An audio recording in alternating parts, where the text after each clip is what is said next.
আসসালামু আলাইকুম। হঠাৎ ব্লাড প্রেশার বেড়ে গেলে কি করবেন? যারা উচ্চ রক্তচাপ বা হাই ব্লাড প্রেশারে ভুগছেন তাদের ব্লাড প্রেশার যদি দ্রুত অনেক বেড়ে যায় তখন একটা বিপজ্জনক অবস্থার সৃষ্টি হতে পারে। তাই আমি এই ভিডিওতে আলোচনা করব কি ভুলের কারণে প্রেশার অনেক বেড়ে যেতে পারে, আর যদি বেড়ে যায় তাহলে কি করবেন। শুরু করছি কারণগুলো ভালোভাবে বুঝিয়ে বলার। সবচেয়ে কমন কারণ হলো হাই ব্লাড প্রেশারের চিকিৎসা না হওয়া বা অপর্যাপ্ত চিকিৎসা হওয়া। কখন এমন হতে পারে আমি 4টা উদাহরণ দিচ্ছি। 1 নাম্বার, রোগী যদি না জানে যে তার উচ্চ রক্তচাপ আছে। এটাও কি সম্ভব? যার রোগ সে আবার জানে না কিভাবে? শুধু সম্ভবই না, বরং গবেষণা করে দেখা গেছে উচ্চ রক্তচাপের অর্ধেক রোগী জানে না যে তারা এই রোগে ভুগছেন, কারণ এই রোগে সাধারণত কোনো লক্ষণ দেখা যায় না। একমাত্র ব্লাড প্রেশার মাপলেই বোঝা যায় উচ্চ রক্তচাপ আছে। গত 1 বছরে যারা ব্লাড প্রেশার মাপেননি তারা তো জানবেন না তাদের এই রোগ আছে কি না।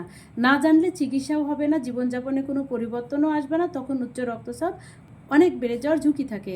নাম্বার 2, ব্লাড প্রেশারের ওষুধ খাওয়া বন্ধ করে দাও। অনেকেই ডাক্তারের পরামর্শে ব্লাড প্রেশারের ওষুধ শুরু করেছেন, তারপর একটু সুস্থ বোধ করলেই ডাক্তারের পরামর্শ না নিয়ে নিজে নিজে ওষুধ খাওয়া বন্ধ করে দেন। আপাত দৃষ্টিতে শরীরের তো কোনো সমস্যা হয় না, তবে হাই ব্লাড প্রেশার নীরবে শরীরের অঙ্গ প্রত্যঙ্গের ক্ষতি করতে থাকে। যেমন ধরেন, উচ্চ রক্তচাপের কারণে রক্তনালীর ক্ষতি হওয়া একটা কমন ব্যাপার। রক্তনালীর এই ক্ষতি হঠাৎ একদিন মাঝরাতে রক্তচাপ অনেক বাড়িয়ে দিতে পারে। এজন্য ডাক্তাররা ওষুধ বন্ধ করে না দেওয়ার জন্য অনুরোধ করে। নাম্বার 3, ব্লাড প্রেশারের ওষুধ কমিয়ে খাওয়া। ডাক্তার 2টা ওষুধ দিয়েছিল কিন্তু আপনি একটা ওষুধ খাচ্ছেন, অথবা ডাক্তার বলেছিল 2 বেলা খেতে, আপনি 1 বেলা করে খাচ্ছেন। কারণ জিজ্ঞেস করলে রোগী বলেন, আমার শরীরে তো কোনো অসুবিধা হচ্ছে না, ভালোই আছি। এমনটা করার কারণে আপনার ব্লাড প্রেশার বেড়ে যেতে পারে, সেটা হয়তো আপনি বুঝতেও পারবেন না।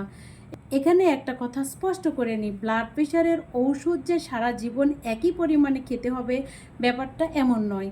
অবশ্যই পরিস্থিতি অনুযায়ী বাড়ানো কমানো যেতে পারে, এমনকি বন্ধ করে দেওয়াও যেতে পারে, কিন্তু সেটা হতে হবে আপনার ব্লাড প্রেশার কত, শরীরে অন্যান্য কি রোগ আছে ইত্যাদি বিষয় যত্ন সহকারে বিবেচনা করে।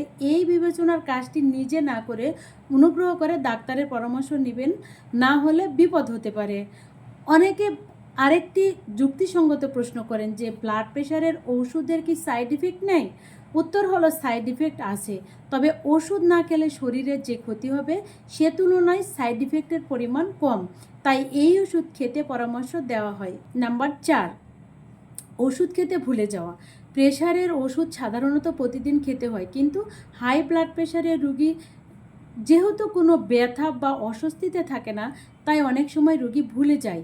এছাড়া প্রেশার হঠাৎ বেড়ে যাওয়ার কিছু কারণ আছে, যেমন মানসিক চাপ, নির্দিষ্ট কিছু রোগ, যেমন উচ্চ রক্তচাপ থেকে সৃষ্টি কিডনি বা থাইরয়েডের রোগ, গর্ভাবস্থায় প্রি একলামশিয়া বা একলামশিয়া রোগ, নির্দিষ্ট কিছু ওষুধ যেমন স্টেরয়েড, ভেষজ ওষুধ, ব্যথানাশক, আইবুপ্রোফেন ইত্যাদি।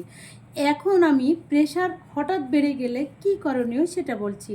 আপনি প্রেশার মেপে দেখলেন উপরেরটা 180 আর নিচেরটা 120-এর বেশি।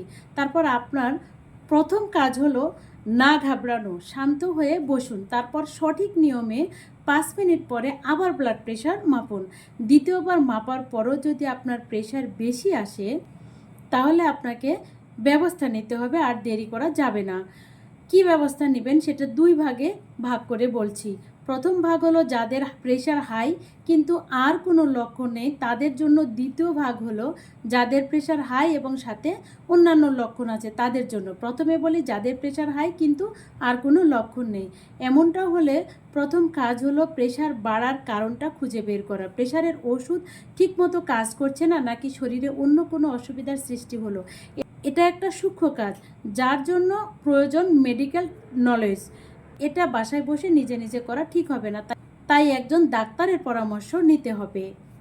তবে ডাক্তারের কাছে যাওয়ার আগে 2টা কাজ করবেন। ডাক্তারের কাছে যাওয়ার আগ পর্যন্ত প্রতি ঘন্টায় ব্লাড প্রেশার মেপে 2টো সংখ্যায় একটা কাগজে লিখে রাখবেন। সাথে লিখবেন কয়টার সময় এই প্রেশার মেপেছেন, এতে আপনার ব্লাড প্রেশারের অবস্থা বুঝতে ডাক্তারের সুবিধা হবে। 2 নাম্বার, আপনি ব্লাড প্রেশারে কি ওষুধ খান, কোন সময়ে খান, কোন বেলায় ওষুধ খেতে মিস করেছেন, এসব তথ্য আর কাগজপত্র সাথে নেবেন। অন্য কোনো ওষুধ খেয়ে থাকলে সেটা হোমিও বা যে কোনো ওষুধ হোক সেটা সাথে নেবেন। ডাক্তারকে সঠিক তথ্য জানাতে আপনি যতটা সহযোগিতা করবেন আপনার চিকিৎসা ততই ভালো হবে। এসব দেখে শুনে ডাক্তার আপনার প্রেশারের ওষুধ পাল্টে দিয়ে কিংবা নতুন করে ওষুধ দিয়ে প্রেশার নিয়ন্ত্রণে আনার চেষ্টা করবেন। যদি মানসিক চাপ থাকে তাহলে সেটার জন্য চিকিৎসা দেবেন। তারপর 1 সপ্তাহ পর আবার দেখাবেন আপনার স্বাস্থ্য ও প্রেশারের অবস্থা। লক্ষ্য হলো ব্লাড প্রেশার উপরেরটা 130 আর নিচেরটা 80 এর নিচে আসা। লক্ষ্য না পৌঁছানো পর্যন্ত তিনি মাসে অন্তত একবার আপনাকে দেখবেন, আর লক্ষ্যে পৌঁছার পরে 3 থেকে 6 মাস পরে একবার দেখবেন। এতক্ষণ বলছি যাদের প্রেশার দ্রুত অনেক বেড়ে গেছে কিন্তু অন্য কোনো লক্ষণ নেই, এখন বলবো যাদের প্রেশার বাড়ার সাথে সাথে অন্য লক্ষণগুলোও দেখা যায়, যেমন মাথা ব্যথা, চোখে ঝাপসা দেখা, বমি ভাব, বমি হওয়া, কনফিউজ, আবল তাবল বকা, ভুলে যাওয়া, ঝিমিয়ে পড়া, অবচেতন বা অজ্ঞান হওয়া, খিঁচুনি, মুখ বেঁকে যাওয়া, হাত পা অবশ হয়ে যাওয়া, নাড়াতে না পারা, মুখের কথা আটকে যাওয়া, পিঠ বা পেটে ব্যথা, অস্বস্তি লাগা, বুকে ব্যথা, শ্বাসকষ্ট, প্রস্রাবের পরিমাণ কমে যাওয়া। এমন হলে নিজে নিজে ওষুধ খেয়ে প্রেশার কমানোর চেষ্টা করবেন না, কারণ এই অবস্থায় এমনকি কিছু ক্ষেত্রে প্রেশার কমালে হিতে বিপরীতও হতে পারে। যেমন রোগী যদি স্ট্রোক করে তাহলে সাথে সাথে প্রেশার কমানো হয় না, তাতে ব্রেইনে রক্ত চলাচল আরও কমে যেতে পারে। আবার কিছু ক্ষেত্রে খুব দ্রুত প্রেশার নামিয়ে আনতে হয়, যেমন মূল রক্তনালী যদি ছিঁড়ে যায়, আর সাধারণত শিরায় ইনজেকশন দিয়ে প্রেশার কমানো হয়, মুখের ওষুধ দেওয়া হয় না। বাসায় বসে তো আপনার পক্ষে এগুলো সম্ভব না, তাই মাথা ঠান্ডা রেখে কিভাবে দ্রুততম উপায়ে রোগীকে হাসপাতালের ইমার্জেন্সি বিভাগে নেওয়া যায় সেই ব্যবস্থা করবে। অনেকে জিজ্ঞাসা করে টক বা তেঁতুল খেলে সাথে সাথে প্রেশার কমবে কিনা। উত্তর হলো না।